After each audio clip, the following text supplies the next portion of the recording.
30절 보면은 예수께서 대답하여 이르시되 이 소리가 난 것은 나를 위한 것이 아니요 너희를 위한 것이다. 이게 뭐냐면 여기 28절 보시면 아버지여 아버지의 이름을 영광스럽게 하옵소서 하시니 이에 하늘에서 소리가 나서 이르되 내가 이미 영광스럽게 하였고 또 다시 영광스럽게 하리라 하시니 29절에 곁에 서서 들은 무리는 천둥이 울었다고도 하며 또 어떤 이들은 천사가 그에게 말하였다고도 하니 이렇게 말합니다. 그러니까 뭔가는 지금 예수 그리스도께서 자신의 십자가의 죽으심에 대하여 지금 말씀을 먼저 주셨어요.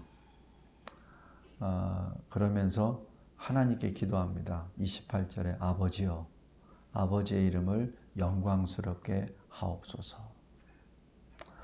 왜냐하면 27절 보세요. 지금 내 마음이 괴롭다. 무슨 말을 하리요? 아버지여 나를 구원하여 이 때를 면하게 하여 주옵소서. 그러나 내가 이를 위하여 이 때에 왔나이다. 지금 이 주님이 하나님 아버지께 지금 기도하는 내용입니다. 이것을 옆에 있는 사람들이 다 들어요.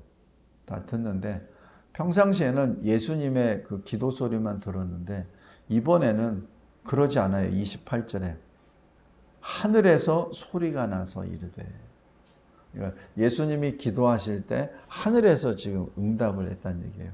근데 분명히 지금 사도 요한은 이렇게 들었어요. 내가 이미 영광스럽게 하였고 또다시 영광스럽게 하리라. 지금 이 말씀 모든 것이 예수 그리스도 십자가 대속과 그 십자가 대속으로 인하여 하나님의 백성들을 구원하는 부활의 역사를 지금 여기서 이 한마디로 다 요약한 겁니다. 그런데 사도 요한은 들었는데 주변 사람들은 못 들어요. 그러니까 뭘 들었냐면은 29절에 천둥이 울었다. 천사가 뭐라고 말했다. 그러니까 분명히 사람 소리가 아닌 거예요. 사람으로서는 나오지 못한 그 큰 소리로 뭔가가 들렸다는 얘기입니다. 주변 사람들이. 그때 예수님이 말씀하세요. 이 소리가 난 것은 너희를 위한 것이다. 다시 얘기해서 주님이 왜 이때 이 기도를 하셨죠? 우리를 위한 겁니다. 오늘 계시록 5장에 주님이 특별한 계시를 주세요. 엄청난 계시입니다. 제가 이 계시록을 쭉 많은 부분을 이렇게 계속 시간을 할애해서 계시록을 봤지만 오늘 특별히 다가오는 감동은 온몸이 짜릿합니다. 내 앞에 보좌가 계시는 거예요. 내 앞에 어린 양이 서 계시는 겁니다. 내 앞에 하나님 보좌에 가장 가까이 있는 천사 네 생물이 있고 구약과 신약의 교회의 대표들은 24장로가 서 있고 그리고 내 주위에 전부 다 이 천사 천천이요 만만이요 라고 했죠. 천천이면 뭐죠? 100만입니다. 만만이면 어떻게 돼요? 10억입니다. 그러니까 헤아릴 수 없이 많은 천사들이 이 전체에 둘러 있는 거예요. 그리고 부르짖습니다. 외치죠. 성도 여러분, 왜 이 모습을 우리에게 계시해 주셨습니까? 왜? 예수님이 자랑하시기 위해서? 내가 이런 존재야라는 걸 나타내기 위해서? 아니에요. 우리를 위한 겁니다. 우리를 위한 거예요. 지금 이 계시록은 우리를 위해서 주신 겁니다. 특별히 이 마지막 때에는 너무나도 많은 거짓말들이 너무 많으니까, 너무나도 거짓말들이 많으니까, 미혹의 영이 너무나도 이 세상을 꽉 쥐고 있으니까 아예 글로 다 기록하라고 하잖아요. 그래서 우리에게 이 시대 읽으라고, 그리고 읽고 눈으로 보라고. 성도 여러분, 눈으로 보시기 바랍니다. 잠깐 눈을 감아보세요. 눈을 감으시고 지금 오늘 읽은 이 요한계시록 5장의 말씀을 한번 이 마음의 눈으로 보시기 바랍니다. 또 영의 눈으로 보시기 바랍니다. 지금 여러분들 앞에 보좌가 있습니다. 그룹 천사들이 있습니다. 24명의 장로들이, 구약과 신약의 교회 대표들이 거기 서 있습니다. 천사들이 만만천천히 헤아릴 수 없는 천사들이 있습니다. 그때 사도 요한이 섭니다. 그 사도 요한이 크게 웁니다. 주여 어디 계시옵나이까? 내가 60평생 주님을 설교하였고 증언하였습니다. 주님의 도우심으로 주님이 명령하신 곳에 주님의 피로 세우신 교회를 많이 세우기도 하였고, 세워진 교회의 성도들에게 주님을 증거하였습니다. 그런데 주님 어디 계시옵나이까? 지금 이 마지막 심판의 이 권세를 주님께서는 받으셨는데 제가 그렇게 설교했습니다. 그런데 주님 어디 계시옵나이까? 주님이 계셔야 이 심판의 이 두루마기를 펴실 터인데, 이 인을 떼실 터인데 주님 어디 계시옵나이까? 요한계시록 1장에 주님께서 저에게 이미 임하셨지 않았습니까? 눈은 불꽃 같고 머리는 양털처럼 희고, 그리고 발은 주석과 같이 굳건한 그 발의 모습. 제가 주의 얼굴을 배울 때 저는 죽어버렸었습니다. 주님이 저에게 손을 얹으사 다시 새 생명을 주심으로 내가 일어나고 주님께서 기록하라 하여 주시지 않았나이까? 주님 어디 계시옵나이까? 어디 계시옵나이까? 주님 어디 계시옵나이까? 라고 크게 웁니다. 그때 한 천사가 말합니다. 다윗의 뿌리가 이겼노라. 사도 요한아 울지 말라 슬퍼하라. 성도 여러분, 이제 눈을 뜨십시오. 이제 그때 주님께서 오십니다. 근데 주님이 오실 때 어떤 모습으로 오셨어요? 어린 양입니다. 근데 어린 양인데 어떤 어린 양이죠? 손과 발에 못자국이 있는, 머리에 가시관이 찔려서 피를 흘리는, 그리고 옆구리에 찔린 창자국이 있는 그 어린 양입니다. 그 어린 양의 모습으로 오셨어요. 성도 여러분, 그 모습을 누가 제일 정확하게 알고 있죠? 요한입니다. 왜냐하면 나머지 제자들은 다 도망갔어요. 그런데 요한은 거기서 봤어요. 요한이 마지막 숨을 거두시기 전에 예수님이 뭐라고 하셨어요? 마리아에게 여자여 아들이니이다. 그리고 요한에게 뭐라고 했죠? 네 어머니니라. 바로 예수님이 십자가에 달려서 죽기 직전에 마리아를 부탁한 사람이 요한이에요. 그래서 요한이 누구보다도 더 잘합니다. 생생합니다. 그런 나이가 80이 됐건 90이 됐다 해서 잊어먹는 거 아니잖아요. 생생합니다. 그 모습을 본 거예요. 사도 요한이 본 겁니다. 60년 전 그 모습. 나의 주님이 십자가에 달려 죽으시기 전에 나에게 보여줬던 그 모습이 바로 그 일찍이 죽임을 당한 어린 양입니다. 성도 여러분, 분명히 1장에서는 다른 모습이었어요. 그래서 주님을 보자마자 그냥 엎어져 버렸습니다. 근데 여기 5장에서는 그 주님이 그 주님의 모습이 아니라 십자가에 매달리신 바로 그 모습으로 오신 것이죠. 오늘 여기 이 말씀 보면서 하나님의 공의로 인하여 구원이 일어난다는 것을 꼭 잊지 말기 바랍니다. 이사야서 45장 보세요. 이사야서 45장.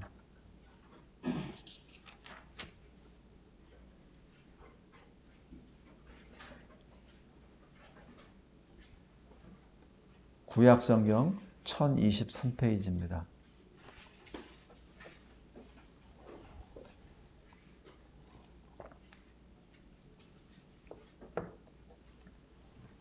이사야서 45장 7절, 8절입니다. 나는 빛도 짓고 어둠도 창조하며 나는 평안도 짓고 환난도 창조하나니. 이게 뭐예요? 구원과 심판입니다.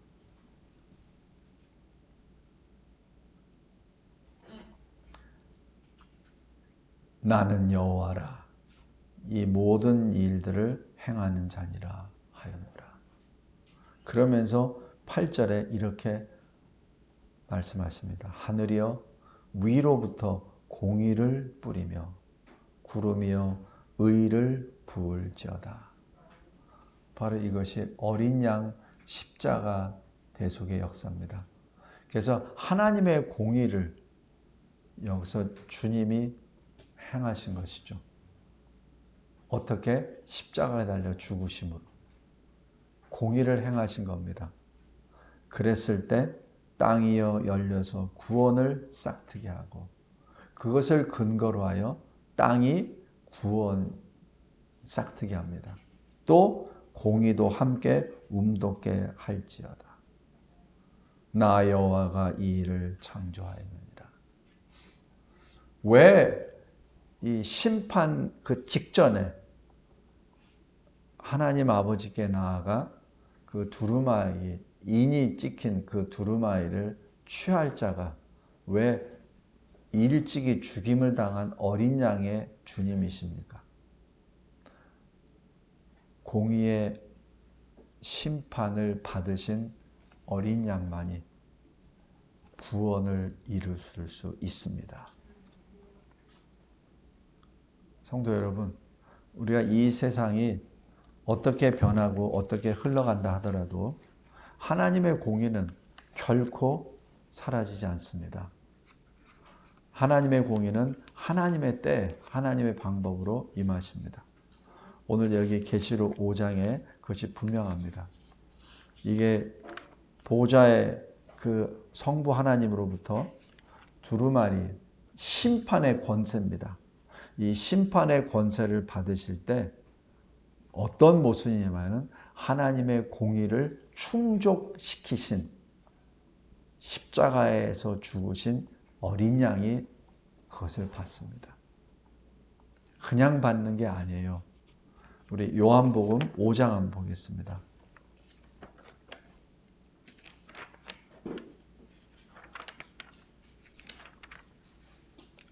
요한복음 5장 22절 말씀입니다. 신약성경 150페이지입니다. 제가 읽겠습니다. 아버지께서 아무도 심판하지 아니하시고 심판을 다 아들에게 맡기셨으니. 지금 이 계시록에 기록되어 있는 하나하나가 그냥 나온 것이 아니라 이 구약과 신약 전체에 그것을 하나씩 하나씩 다 완성하십니다. 그래서 이 어린 양의 모습으로 이 심판의 그 인을, 이 두루마리를 펴신다는 그 자체가 지금 이 성경 말씀의 완성을 의미합니다. 성도 여러분, 그리고 두 번째, 성도들은 뭐 합니까? 그러면 고린도전서에도 보면은 우리를 하나님의 동역자라고 부르잖아요. 한번 찾아보겠습니다. 고린도전서 3장. 고린도전서 3장. 신약성경 265페이지입니다.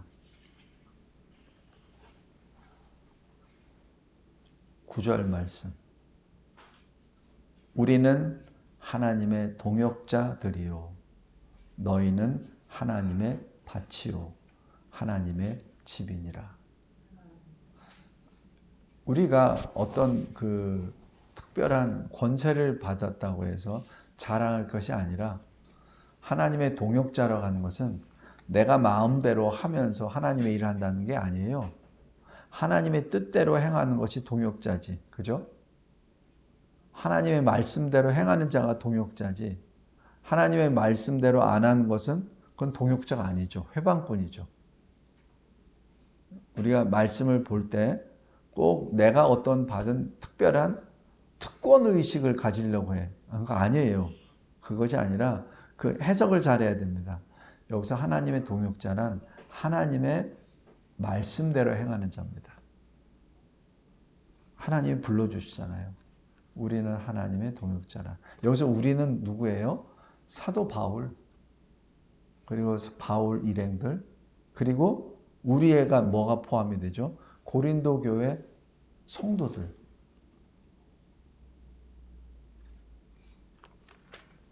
다시 계시록 5장으로 다시 돌아갑니다. 그러면 이 마지막 심판 때 성도들은 무엇을 합니까? 8절입니다. 그 두루마리를 취하심에 네 생물과 24장로들이 그 어린 양 앞에 엎드려 각각 검은 고와 향이 가득한 금대접을 가졌으니 이 향은 성도의 기도들이라. 우리는 이 마지막 심판, 종말 심판 때까지 무엇을 해야 된다는 얘기예요? 기도입니다. 기도입니다. 어떤 기도? 말씀에 따른 기도. 하나님의 뜻에 맞는 기도. 내 뜻이 아니에요. 내 뜻대로 기도하는 거 아니에요. 그거는 기도가 아니에요. 그건 하나님이 접수 안 하십니다. 접수 안 하세요. 내가 이 세상에 무엇을 얻기 위해서 막 하나님께 기도하죠. 그거는 하나의 보조 수단이지, 하나님의 뜻에 맞는 기도의 보조 과정이지, 그게 아니에요. 내가 예수 그리스도 이름으로 기도했는데 왜 아직 내 기도 안 들어주셨습니까? 그건 말이 안 돼요. 제가 전에 말씀드렸잖아요. 우리 어린아이가, 아직 제대로 걷지도 못한 아이가 아이스크림 맛을 보고 아이스크림 가게 통째로 주세요. 나 좀 먹게. 그럼 주겠습니까? 그거 다 먹으면 죽는데? 안 주죠. 안 줍니다. 아직 우리가 준비가 되지 않았는데 하나님 저 이것 좀 주세요. 주겠습니까? 망하지. 저 돈 좀 주세요. 하나님이 돈 주면 죽어요. 그 받은 사람은. 왜? 그것을 쓸 줄을 모르고 돈을 가지고 운영할 줄 모르기 때문에 그 돈이 실은 폭탄이에요. 권세 주세요. 저 높은 자리에 뭘 주세요. 천만의 말씀. 그거 하면 뭐 합니까? 능력이 안 되는데 그럼 그 자리에 있다가 죽어요. 죽습니다. 그래서 안 주시는 거예요. 하나님은 자기 자녀를 굽어 살피시고 그 자녀를 위하여 늘 보호하시는 분이세요.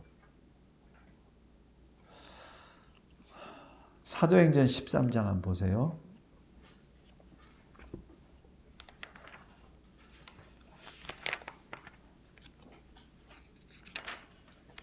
사도행전 13장 22절입니다.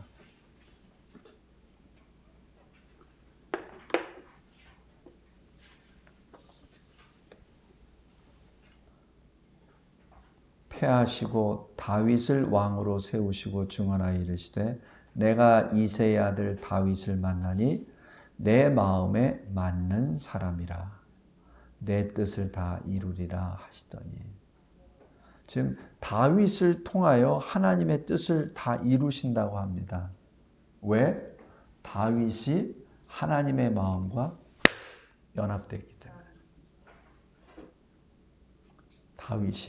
다윗이 특별한 존재가 아니라 다윗이 생각하는 그 마음이 하나님과 같기에 내가 이루리라 하는 얘기죠. 그러니까 다윗의 뜻을 이루는 것이 아니라 하나님의 뜻을 이루신다는 얘기죠. 이것이 성도의 기도입니다. 그래서 항상 말씀 읽고 기도하라는 얘기가 거기 있어요. 말씀이 보조수단이 아니라 말씀을 통하여 하나님의 뜻을 받으라는 얘기죠. 그 하나님의 뜻대로 간구해야 하나님이 일을 하시죠. 왜냐하면 그것이 하나님의 뜻이니까. 성도 여러분, 그래서 항상 기도할 때 이것을 꼭 명심하시기 바랍니다. 유다서 보세요. 계시록 바로 앞책입니다.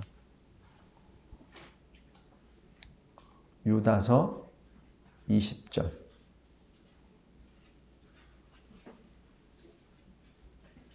계시록 바로 앞책입니다.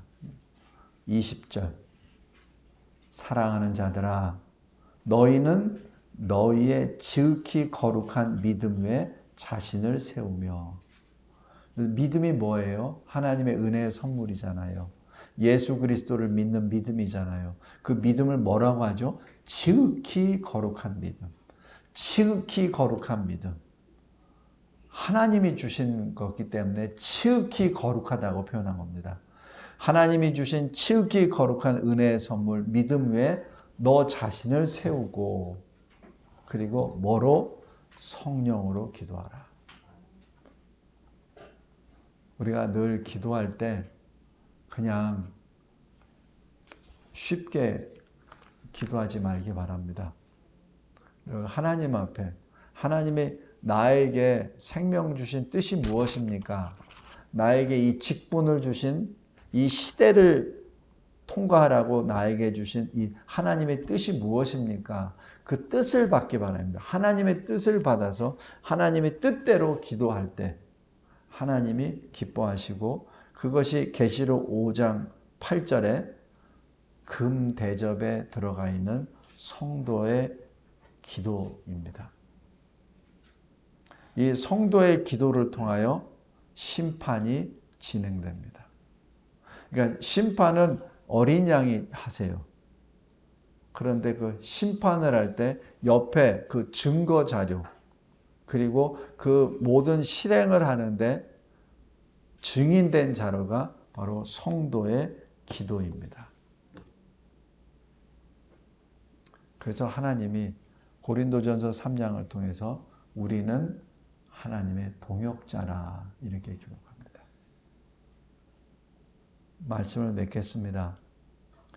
나머지 내용은 여기 설교 요약을 보시면 되겠고, 오늘 여기 딱 두 가지입니다.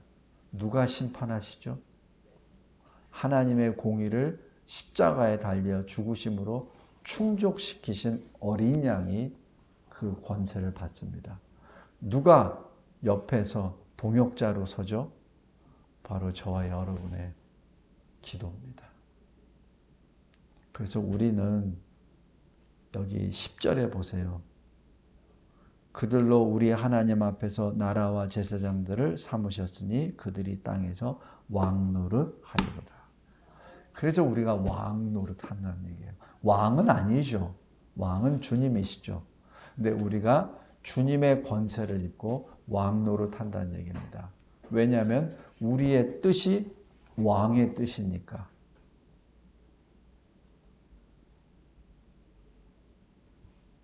그리고 왕의 뜻이 우리에게 임했고, 우리의 뜻이 왕에게 있고, 그래서 왕과 우리가 연합되었기에 우리가 왕노릇할 수 있는 겁니다. 그렇지 않으면 우리는 왕노릇할 수 없습니다. 그것이 베드로전서 2장에 거룩하고 왕 같은 제사장이라는 단어가 거기에 나온 겁니다. 그냥 나온 거 아니에요. 베드로전서 잠깐 보겠습니다.